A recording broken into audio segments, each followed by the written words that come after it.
So Anthem is getting its first content update for 2020, and it seems that it's going to be a big one. This is patch 1.7, and it appears that BioWare is planning on bringing back all of the content that they ever released for this game since its release in 2019.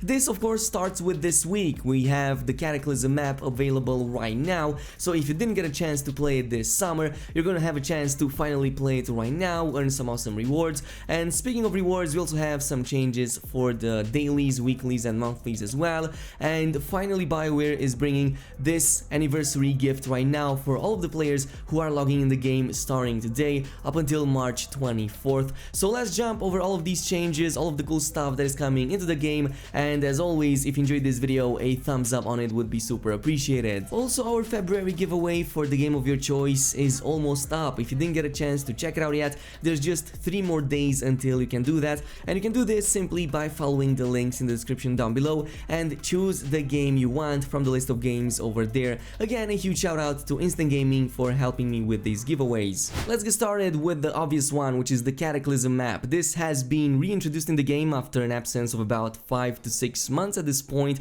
and there's probably many of you who didn't get a chance to actually play it when it was released during summer of 2019. Well, it's pretty much back and it seems to be the same, though currently there's only 3 arenas available. So if the past has learned us anything, is the fact that BioWare is planning to rotate these arenas once more up until we get all maximum of 7 of the arenas that can be present in the Cataclysm map. So eventually all of these will be available and we can go in and hunt those high scores like 20 million plus and get as many crystals as possible. Now as far as the secret events go, I didn't test these out, but they shouldn't change too much, or at most if they do change, they should just be shifted around. Like for example, instead of getting certain, like for example, points from one location, they could be changed to another one, or some of the teleporters could be switched around, but that is pretty much it. So most of the old guides that already covered for the Cataclysm map should still be applicable to this day. Nonetheless, this also brings us to the seasonal shop, which has also suffered a few changes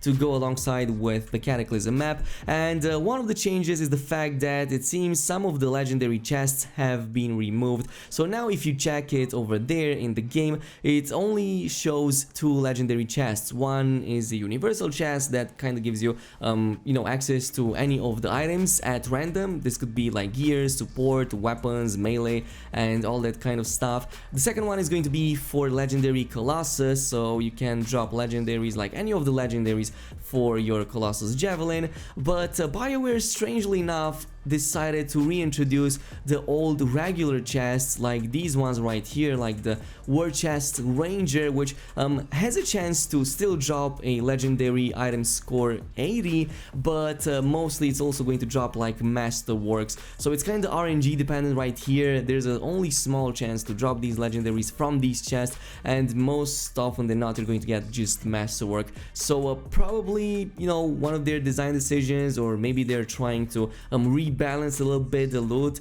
especially since they've been throwing legendaries left and right in the past few months, especially with the Ice Tide. So not sure what this means for the future, but this is how it is. And we also have these new armor sets reintroduced in the game, these crystal armor sets. It seems that the current one in the shop that is available is for the Interceptor, but eventually this should be rotated with the other ones for all of the other javelins, like for the Colossus right here that I have and have bought in the past. And you can also see it right there on the mannequin, so I guess that they are going to bring back some of the old armors in the game as well, which is pretty awesome because yeah, there's many people out there who have missed many of these. Now the second and also obvious change is the fact that spring has arrived in Fort Tarsis finally. So yeah, winter event has gone away and now pretty much the entire Fort Tarsis is covered with these plants all over the place, which by the way we didn't have during summer, so I believe that these are new.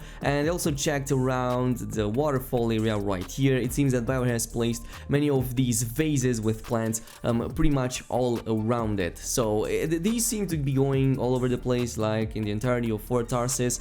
And outside in the free play there have been done a ton of changes. Mainly of course everything now is lush green like how it always was, but it's not fully summer. As a matter of fact, if you do go in and check check some of the trees, some of the vegetation, you will see that it's pretty much spring over there. You will see petals on the ground, you will see many of these trees right here blooming pretty much, and there's also like a ton of other plants and flowers blooming all over the place. So this looks pretty, it looks nice, I'm not gonna lie. I really love seeing these seasonal changes in Anthem. Oh, and by the way, Grabbits are back. Grabbits are back in the game. You can go in, you can encounter them, and they will just, you know, do their thing, like scratch themselves, eat, and just wash themselves. But they're pretty cute, so I like that they re-added them into the game. Now, since we are still on the subject of free play, there have been a few additions that have been brought back. Like, for example, conjunctions, which were first added in the Cataclysm update, have been re-added right now, and BioWare is planning to actually bring back conjunctions even from the Halloween event, though this is probably going to be done at a later date, and there's no news when that is going to happen, but BioWare, rest assured, is going to announce when that is going to happen. Nonetheless, this works pretty much the same as it always did, as in you complete, you know, challenges on the map, and eventually once you complete all of the required ones, you will be able to access this anomaly gate right here, go on the other side and complete a bunch of events over there as well, which mostly come in the form of a horde mode, at the end of which you will get some pretty sweet rewards. But I'm not gonna lie, the anomaly right here looks very threatening, actually way more threatening than before, and this vortex going on is way more severe than ever before. Also in the free play, you will notice that the time trials are here to stay, so these haven't been deleted once the Ice Tide update was over. These are a permanent change that is going to continue to exist within the game, so you can still go in and pretty much earn the same rewards as you always did. Finally, this brings me to the challenges, and by the way, the challenges is something that I've critiqued in the past, and I'm actually glad that BioWare came in and actually changed these. So the dailies, weeklies, and the monthlies have been changed, especially the monthlies, I'm going to go over that in just a little bit, have been made way more rewarding than ever before.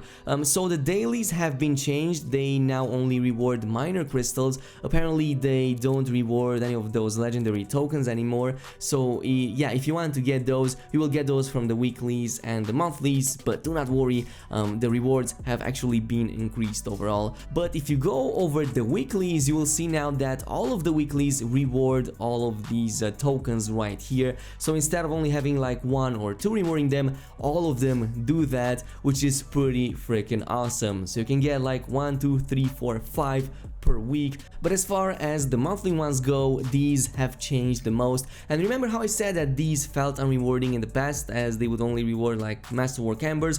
Well, BioWare came in and changed them quite a bit. So now if you log into the game, you will see that the monthly bronze, silver, and gold challenges all will give you not just the Masterwork Ember, but also minor crystals on top, as well as one Guardian token each. And it's quite a nice amount of minor crystals over there that I'm seeing, especially for the gold one, 10,000 minor crystals. But I think that the biggest change comes from these ones right here, the festive weeklies, which are way more rewarding than everything I've seen. Well, at least one of them is. The first one just gives you like 2,000 minor crystals and one single Guardian token, but the second one, which is the festive funding of Fort Tarsis, will give you 5 Guardian tokens as well as 20,000 minor crystals, so that will last you for about 4 legendary chests. But this is quite significant, and keep in mind that both of these are on a weekly rotation, which means that both of these are on top of all of the other challenges that already reward you many of these tokens, so quite nice. And apparently, according to the patch notes for 1.7, these are also going to rotate on a weekly basis. So this time around we have you know, just repetition grind, but